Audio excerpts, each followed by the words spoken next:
அனைவருக்கும் மாலை வணக்கம். உணவே மருந்து, மருந்தே உணவு. இது எல்லாருமே கேட்டிருப்போம். எல்லாருமே மதியம் சாப்பிட்டீங்கல்ல? சாப்பிட்டீங்க. இதெல்லாம் வெஜ்ஜும் சாப்பிட்டாங்க, நான்வெஜ்ஜும் சாப்பிட்டாங்க. அந்த ஃபுட்டை பார்த்தோன்னே உங்களுக்கு எப்படி இருந்துச்சு? நல்லா கலர்ஃபுல்லா இருந்துச்சா? கலர்ஃபுல்லா ஒரு எல்லோ கலர் கேசரி, ஒரு 65 நல்ல ரெட் கலர்ல, இந்த பக்கம் பார்த்தீங்கன்னா காலிஃப்ளவர் நல்ல ரெட் கலர். என்ன சாப்பிட்டுருக்கோம் நம்ம? கிட்டத்தட்ட நம்ம என்ன சாப்பிட்டுருக்கோம்னா ஸ்லோ பாய்சன். ஆக்சுவலா நெகட்டிவா யோசிச்சோம்னா அது நெகட்டிவ் தான்.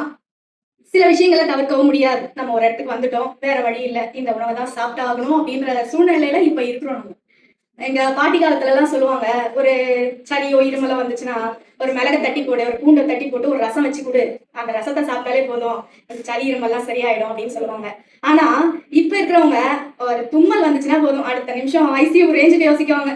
ஐயோ ஹாஸ்பிட்டல் போ, அந்த நம்ம டாக்டர் கிட்ட போ, வேற டாக்டர் கிட்ட போயிடாத.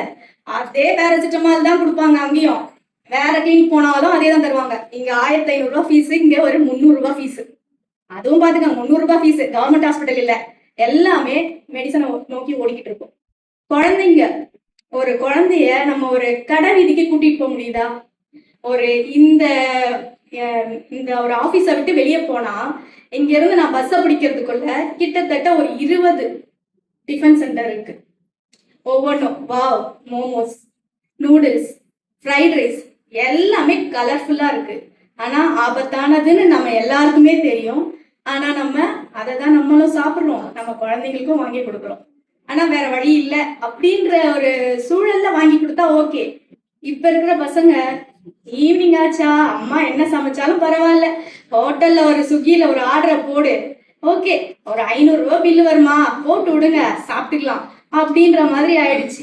இப்ப என்னதான் நினைக்கிறதுனே தெரியல பசங்களை பத்தி. ஆனா இது ஜென்ரல் டாபிக் என்னன்னாக்கா, நம்ம எந்த ஒரு ஃபுட் கலருமே ஆட் பண்ணாம நம்ம நேச்சுரலா கிடைக்கிற வெஜிடபிள்ஸை சமைச்சு சாப்பிட்டாலே ஆரோக்கியமா இருக்கலாம்.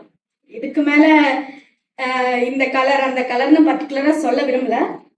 ஆனா நம்ம வீட்டுல செய்யற கேசரியில கூட நம்ம கலரை சேர்க்காம, முடிஞ்சவர்களும் ஃபுட் கலர் ஆட் பண்ணாம சமைச்சு நம்ம குழந்தைங்களுக்கு கொடுத்து, எங்கேயாவது டிராவலிங்க்கு போனா கூட பரவாயில்லைங்க, கொஞ்சம் ஒரு கேரியர்ல எடுத்துட்டு போற பழக்கம் இனிமேல் வந்துச்சுன்னா.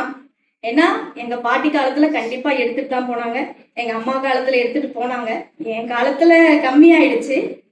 இன்னும் இனிமேல் வர ஜென்ரேஷன்ல பாத்தீங்கன்னா அந்த கட்டு சோறு அப்படின்ற ஒரு கான்செப்டே ஒழிஞ்சிடும். முடிஞ்சவர்களும் வீட்டுல சமைச்சு சாப்பிடுங்க, ஆரோக்கியமா இருங்க. உணவே மருந்தா இருக்கட்டும், மருந்த உணவா எடுக்காதீங்க. நன்றி, வணக்கம்.